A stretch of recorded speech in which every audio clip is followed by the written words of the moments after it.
All right. There's still 50 cents here if anybody wants to contribute more money to the UN. Just saying. Yeah. We'll see how long they stay there.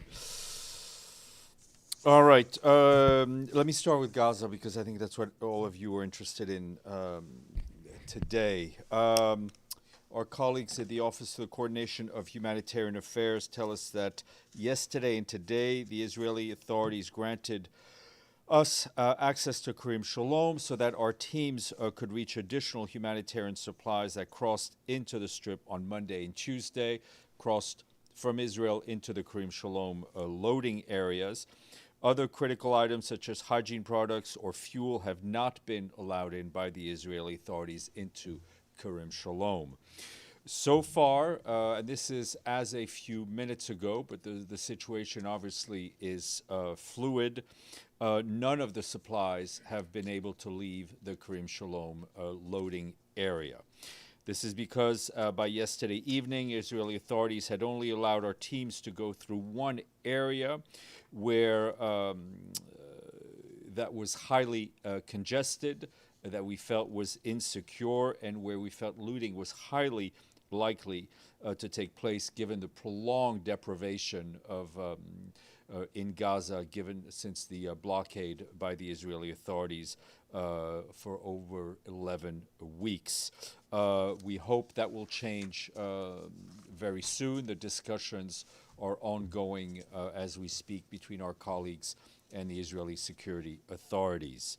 We are continuing to engage with them to identify the best possible routes out of Kerem Shalom towards Gaza to ensure that the flow of aid is not disrupted or suspended.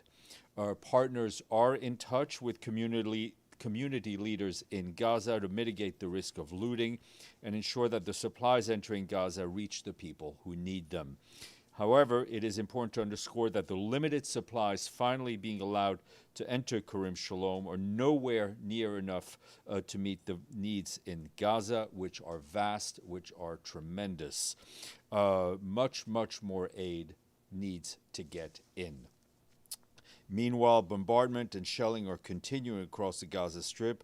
Today, the Gaza Ministry of Health reported dozens of people killed in the last 24 hours, and yesterday it made an urgent call for blood donations for the sick and for those injured.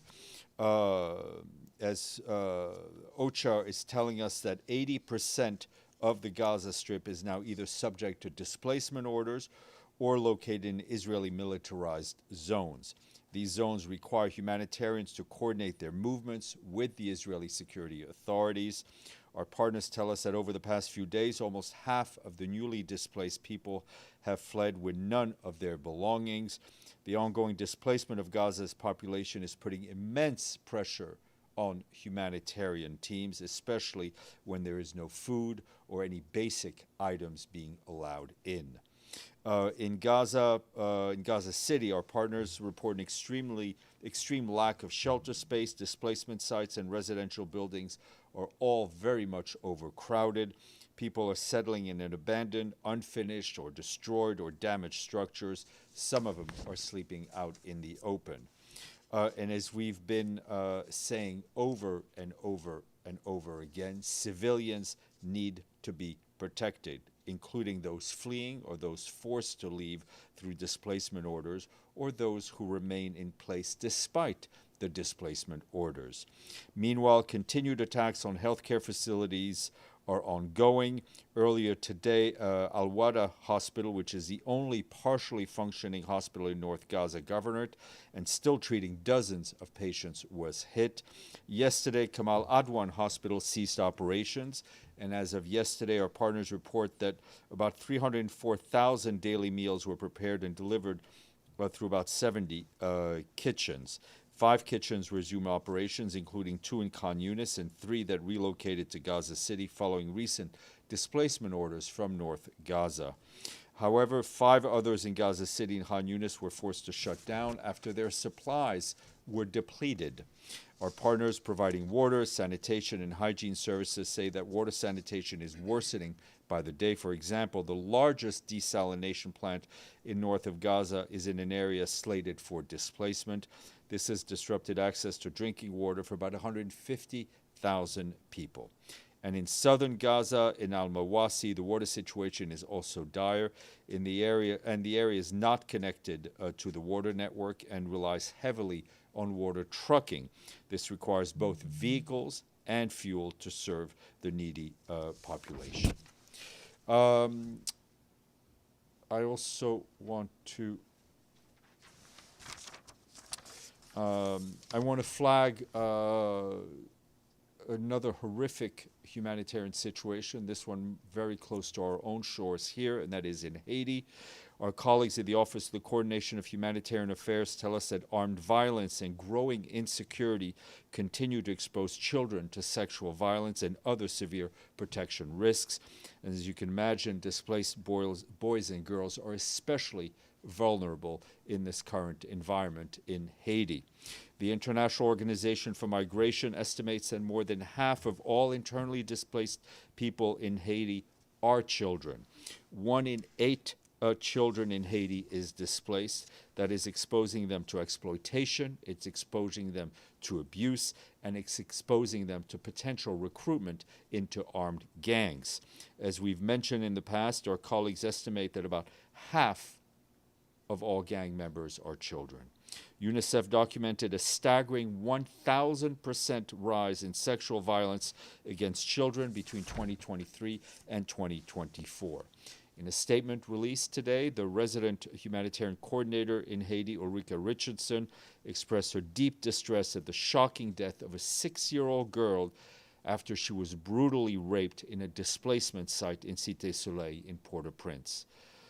This happened at the beginning of the month, and Ms. Richardson said it is a stark reminder of the extreme dangers faced by children living in highly precarious conditions. No child should ever endure such violence. Our humanitarian partners have intensified efforts to support survivors of sexual violence across impacted regions. Between January and March of this year, more than 6,200 people, including many women and girls, received psychosocial support. Mobile health clinics reached more than 670 people. Our partners also distributed over 745 dignity kits. Our partners are implementing legal, medical, and socioeconomic reintegration services for sexual violence survivors in the areas in Haiti of West, Artibonite, Nord-Est, and Grande Anse departments. Immediate priorities include expanding access to protection and psychosocial support for survivors, increasing safety in displacement sites, creating a safe space for women and girls, and enhancing prevention, case management, and reporting mechanisms for gender-based violence. Severe underfunding continues to hamper response efforts. Less than $600,000, which is just 5% of the more than $11 million required to support gender-based violence survivors, has been received to date, limiting, obviously, the capacity of our humanitarian partners to sustain and expand these vital services, especially in high-risk areas of the country. OCHA continues to work closely with national authorities, UN agencies, and humanitarian organizations to support efforts to protect children across Haiti and to ensure that even in the most difficult circumstances, the right to safety, the right to dignity remains at the center of our humanitarian response. Just turning back to a couple of meetings here. As you know, yesterday afternoon, the Secretary General addressed the 2025 ECOSOC operational activities for development segment. He warned that with less than 5 years to go in the 2030 deadline, we're facing nothing short of a development emergency and that the Sustainable Development Goals are alarmingly off track. The Secretary General said that we must never forget that a development emergency is at its root a human emergency, adding that there's also funding emergency with resources shrinking across the board. He noted that, for example, as detailed in his report, total financial contributions to the UN development system dropped by $9 billion US, or about 16% in 2023 from the year before. The Secretary General pointed out that our organization is increasingly asked to do more with less, a trend that will continue for the foreseeable future. His full remarks were shared with you, and this morning our Deputy Secretary General, Amina Mohammed, presented the annual report on the work of the Development Coordination System and the Resident Coordinator System. The report highlights the critical role played by the revitalized Resident Coordinator System in making UN development systems more effective, more efficient, and more responsive, and to accelerate the implementation of the SDGs. Her full remarks have been shared with you, and the full report is on the interweb. Also this morning, the Security Council held an open meeting on Syria. Briefing them from Damascus in Syria by video conference was our special envoy for Syria, Geert Pedersen. He welcomed the latest international steps related to lifting economic sanctions, saying that this holds major potential to improving living conditions across the country and supporting the Syrian political transition. He also noted that he shared concrete ideas with the interim authorities so that a people's assembly is seen as representative of the unity and the diversity of the Syria. And briefing remotely was also Ramesh Rajasingham, our Director for Coordination at OCHA. Today, he said 16.5 million Syrians need protection and humanitarian assistance. Despite these challenges, we and our partners are reaching millions each month through in-country and continued cross-border operations.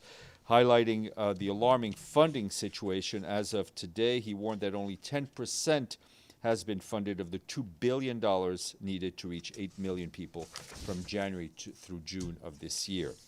And you will see that in Sudan, we issued a statement yesterday in which the Secretary General took note of the decree issued on May 19th by the chairman of Sudan's Transitional Sovereign Council, appointing Camille El-Tayeb Idris as the new prime minister. The Secretary General said he hopes that the appointment will serve as the first step towards an inclusive consultation aimed at forming a broad-based technocratic government for Sudan and forging peace for the country. The Secretary General also underscored that consensus efforts must be prioritized and lead to tangible progress for the benefit of all Sudanese people, including by silencing the guns, by delivering essential services to the population, and by laying the groundwork for a common vision for Sudan's future. And turning to Myanmar, where it's been 7 weeks since a devastating earthquake, and our humanitarian situation and the humanitarian situation in that country could deteriorate further amid continued aftershocks as well as insecurity. On May 17th, a 5.2 magnitude earthquake hit the Mandalay region. The tremor, which lasted about 20 seconds, was the strongest to hit the area since the 7.7 magnitude quake killed more than 3,800 people across the country. Meanwhile, insecurity continues. Local sources report that between 10 and May 13th, intensified airstrikes reportedly killed more than 50 civilians and injured nearly 100 others across northern Shan, Rakhine, and Sagaing regions. Aid workers continue to race against the clock to help people before the start of the monsoon season, which runs from June to April, but is expected to arrive even earlier this year. And since the March 28th earthquake, our humanitarian partners have provided nearly 400,000 people with food and almost 300,000 people with emergency water, sanitation, and hygiene support. Our partners have supported more than 40,000 people with health assistance and provided emergency shelter to more than 20,000 people. However, many families remain displaced in temporary shelters or rental housing with limited sustainable long-term shelter solution in sight. The lack of infrastructure to address solid waste is posing serious environmental and public health risks in these displacement sites. Malaria and dengue could spread as stagnant water from rain creates breeding grounds for mosquitoes, especially during the monsoon season. Funding the humanitarian response in Myanmar remains limited despite the scale and the urgency of the problem. The flash addendum to the 2025 Humanitarian Needs and Response Plan, which called for $275 million to reach 1.1 million people with urgent aid, is only 22% funded, with only $60 million received so far. There are some apartments for sale in Manhattan for more than $60 million. Turning to Libya, our political mission there, UNSMIL, reported that the public prosecutor in Tripoli has begun an urgent investigation into the matter of the 58 bodies found at a hospital that was under the control of a militia whose leader was killed last week. Meanwhile, UNSMIL is coordinating with local authorities to verify the accuracy of the reported numbers of bodies found and to ensure that the rights of victims and families are respected during the identification and investigation process. Today, we have two international days today. One is to honor the drink that is most consumed in the world after water, obviously. Tea. E.D. Letter plays for the win.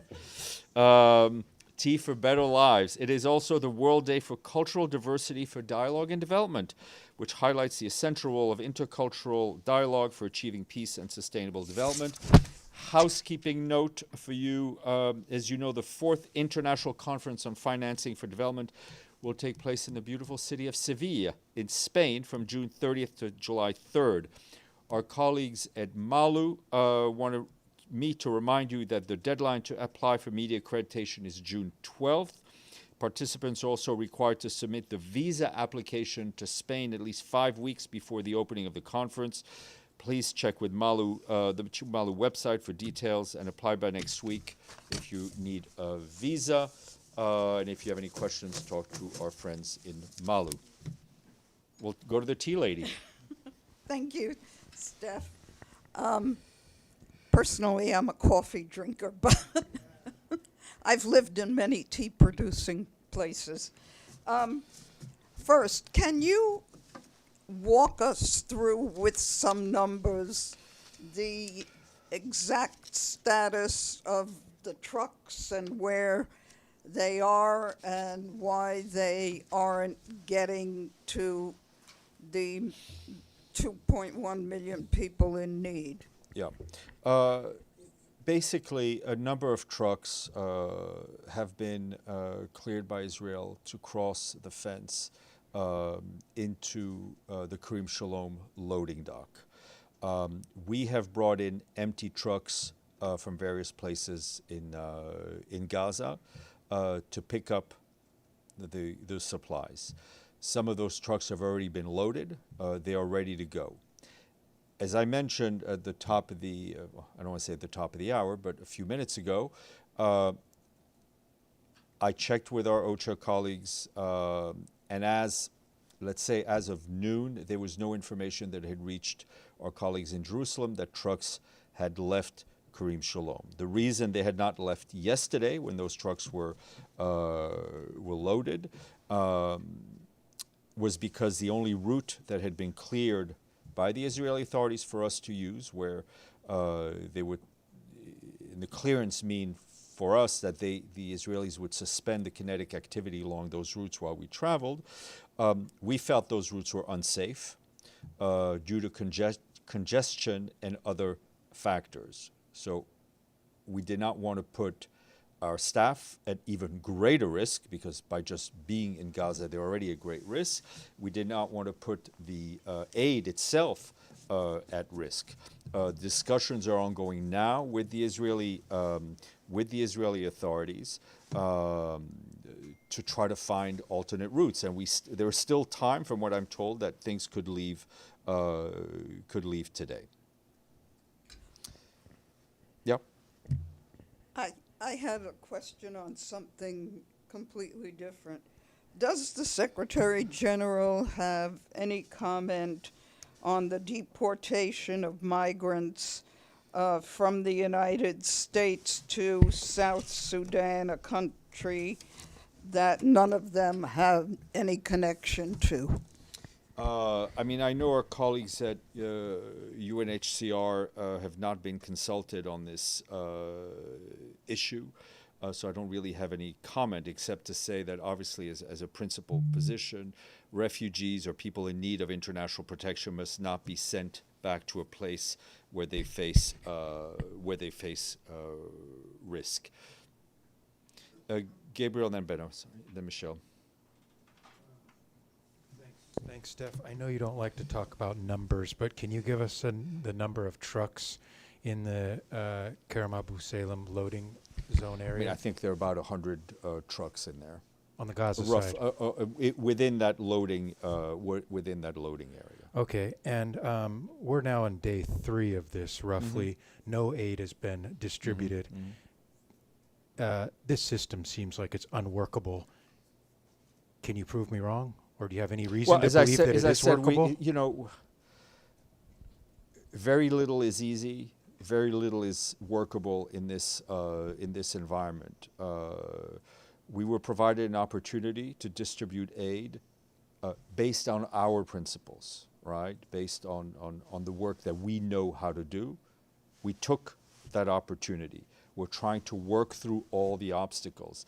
As I mentioned, there's still time today that trucks may leave today.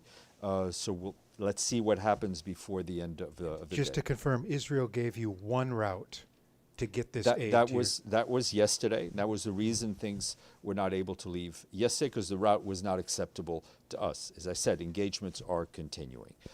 Benno, then Michelle.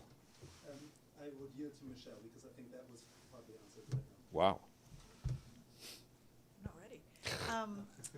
So the nearly 100 trucks that have crossed over, that was on Monday and Tuesday. Did any trucks cross over the border Yeah, I today? think there were some that came in today. I'm just saying, my understanding is, and this is a rough figure, that we have about 100 in there. Okay. And then obviously this is all sort of, in the shadow of this new mechanism starting, which Israel tweeted about yesterday, saying they're about to get it up and running. They've said they want it up and running by the end of the month. So have they has Israel said to the UN, as soon as this mechanism is up and running, you're cut off? What's the message? Listen, we are acting on what we can today. Our position on the Gaza Humanitarian Foundation remains unchanged, and we will continue to exploit, in the best possible sense of the word, the aid that is being given to us to distribute based on our own principles. And you said you're talking to community leaders. Are you also speaking with Hamas about? We're talking to community leaders. Bassam then Abdelhamid, yes. Thanks. Today, the Israeli military fired what they said were warning shots at a group of diplomats from different countries visiting the Jenin refugee camp. I mean, we know that the UN had been targeted in Gaza. Now this is probably another escalation against a diplomatic mission. Do you have, or the SG has any comment on that? Yeah, I mean, we've been fully briefed on what's happened. I can tell you the Secretary General is alarmed by these reports that the IDF fired what they called warning shots at diplomatic personnel, which included UN personnel as well. It is clear that diplomats who are doing their work should never be shot at, attacked in any way, shape, or form, and their safety, their inviolability must be respected at all times. Any use of force against them is unacceptable, and we urge the Israeli authorities to conduct a thorough investigation, to share those findings with us, and to take any measures that would prevent any other such incident to take place. Abdelhamid. Thank you, Stéphane. Humanitarian sources say that if children in Gaza don't receive food within the next 48 hours, there is a risk of losing 14,000 children. They might die in the next 48 hours. And as Save the Children said, it's not a war, it's the crime of normalization of the death of children. Do you subscribe to this? What we do know is that unless aid gets in, unless food gets in, unless nutrition supplies get in, people will go hungry and will lose their lives. I mean, that is clear to us. The less aid that comes in, the less people have a chance to survive. Another question about if the SG now realizes what's going on and about the nature of the state of Israel. That is, it has nothing to do with October 7th, but is a plan pre-planned to annihilate, to obliterate a whole people. Doesn't he see what's going on in Gaza? The Secretary General, as you've heard from him, very clearly, I think, sees the situation for what it is. He has been raising his voices and raising his voice. Senior UN officials have been raising their voice. UN officials have been putting their own lives at risk, and UN staff have been killed in trying to help the people of Gaza survive. But the only solution is a political solution. We need Hamas and we need the Israelis, the Israeli government, to come to an agreement. And as the Secretary General said, to put us back on a path towards a two-state solution. And regardless of how far that dream may be at this time. Yes, ma'am. Thanks, Steph. It's Munira from CNN. I wanted to ask, there are pictures circulating on social media of 2 of the trucks being filled with shrouds. Can you confirm that 2 of the 8 trucks are entirely just shrouds? No, I can tell you that there was the UN did not bring in any shrouds into Gaza. Okay, and I have another question. On the 20 diplomats that were fired at near Jenin camp, on the Israeli side, they said that the delegation deviated from the approved route. Can you confirm this? What I can confirm is that these diplomats, including UN personnel, were fired at, warning shots or whatever, which is unacceptable. Yvonne. Thanks, Steph. One of the US private companies that's due to work with the Gaza Humanitarian Foundation is currently recruiting and looking for people specifically with NGO experience and UN experience in the Middle East. Does the Secretary General have any view on this, whether he would encourage or discourage people from working with this new foundation, given that you're in opposition to it? Look, it's not for me to we encourage or discourage people from finding work. We would hope that all those who have worked at the UN, who've given their lives, their professional lives to the UN, to live up to the principles that we've been very consistent on, will continue to do that, even if they leave the UN. Can I check? Given that none of the aid has been distributed so far, have you resolved not to send any more trucks across the border for now until it is distributed? No, have I you had mean, that we would, listen, as I said, the day is not over. We hope that the obstacles get worked out, and we hope that what is in Kerem Shalom will be able to get distributed and sent into Gaza as quickly as possible. And if we get clearance for more, that it will be distributed as well. Amélie, and then we'll go to the back. Thanks, Steph. Just a follow-up on the West Bank incident. You said there were UN personnel. Mm-hmm. Can you give any more details, like what agency, how many UN personnel? I don't have the exact numbers. My understanding is they were colleagues from UNRWA. I mean, they've tweeted out, and other parts of the UN. Yeah, and then Lenka, and then Benno. Thanks so much, Steph. First of all, a quick follow-up on Amelie's question. No injuries during the... No. All right. And on completely different topic, on the elections in Romania, the founder of the Telegram messaging app, Pavel Durov, has accused the head of France's foreign intelligence agency of asking him to ban Romanian conservative voices. Do you have... Accused him of what? Of asking him to ban. To ban? Yeah, okay. to silence, Yeah. to ban. Yeah. No, I'm not aware, no comment. Sure, thank you. Lenka. Thank Benno. you. Checking just in case, any update on a phone call between Trump and Guterres or any No, ma'am, communication? I would not. That's not the kind of information I would sit on for more than a few minutes. Thank you. Benno. Thank you. Sorry, Steph. I think I have a little bit of a disconnect, and I might be the last one here not to get the details of the aid deliveries. But did I understand you correctly that Israel has cleared some trucks and gave you a route within Gaza, but that route is not safe enough? Or which route? Yes, so I mean, this is yesterday, right? The Israelis told our colleagues, we will clear a road for you. And by clear, I mean that they commit not to engage in any kinetic activity along that route. That's one part of the equation, right? We felt we have to make our own decision, right? We have to assess the risks, which are great to start with, if we want to take even greater risk. Our colleagues on the ground felt that the road was too congested and unsafe, so we did not take that road.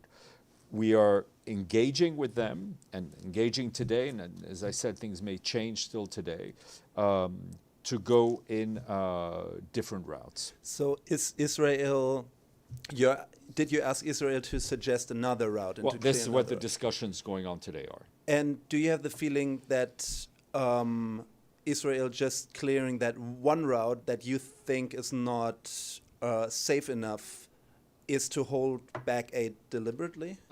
You know, I don't know how many feelings I have left. I think I'm a little numb.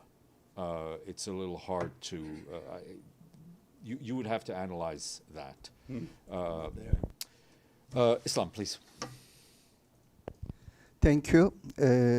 Some European countries, they made a statement that if Israel continues to block the humanitarian aid, they may consider imposing sanctions. What's the UN position on that? Do you expect more UN member states put pressure on Israel Well, I mean, regarding? We very much heard those statements. We feel it is incumbent on every member state that has influence over one or both of the parties to work in the same direction, which is to end this conflict, to get humanitarian aid in, to get a peace process back on track, to get the hostages out. Edie, and then we'll go back to Abdelhamid. Thanks, Steph.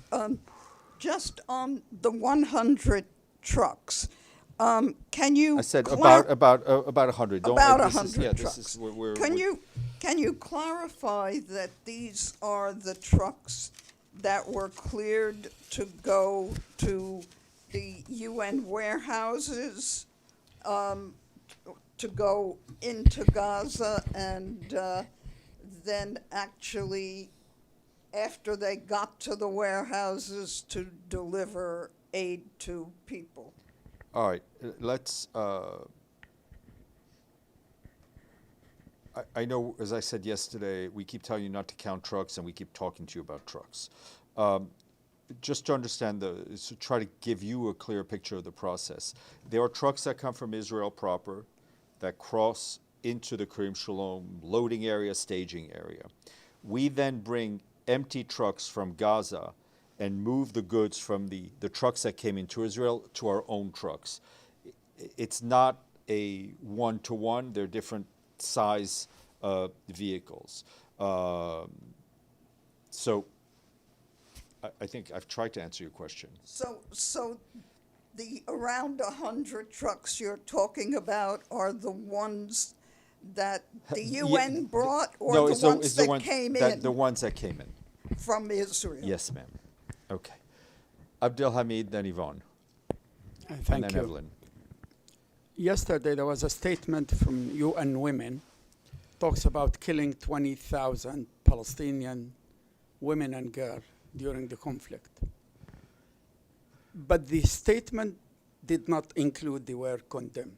And this is something I keep repeating, asking again and again. How could a statement from the UN, important UN organ, talking about killing 28,000 women, but yet don't condemn them? I mean, listen, I think we've been very clear in our condemnation of the killing of civilians. You should ask UN Women about the statement itself. One more. Sorry. Faddali, please. Former Defense Minister of Israel, Ya'alon, he said the following, okay. And that I mean, I've seen his statement. What is your question? Relate to my question that killing Palestinian, he said it's a political ideology and national fascism. Right, but That's what he what, said. but what is your question, Abdelhamid? Why the UN doesn't see that? Why they keep Listen, on- everybody is expressing themselves in the way they are free to express themselves. I think our language is very clear. Yvonne, then Evelyn. Sorry, it was just a quick follow-up on what Edie asked. The vehicles that you're waiting for at the Kerem Shalom crossing, the ones that are going to come, pick up the aid and hopefully distribute it, have they managed to get Yes, they're there? in. They're in that loading so area. they're So also waiting there. yes, exactly. So, So some of these you have the 90 or 100 trucks that have come in. You've yeah, also got the we've delivery loaded trucks. we brought in empty trucks. A large number of those have been loaded and are ready to go. They can't go. That's the point. They're That's just stuck. exactly it. We understand each other, hopefully, on this. And it's Islam, please. Health Ministry of Gaza accused Israel deliberately bombing power generators in hospital, I believe in Indonesia hospital. Can you confirm that? And if so, what would be the UN comment on this deliberate attack? I think this was before you came in, but I talked about the attacks on the hospitals. All right. Evelyn, I'm sorry. And then I see Gabriel twitching. I don't know if In he's... Haiti, you talk about a safe space. Is that a small safe Yeah, I mean, these space? are spaces where, and enclosures and buildings where families and children can be and can be safe. But it hasn't prevented the worst abuses. Well, because we unfortunately don't have the resources to protect every child.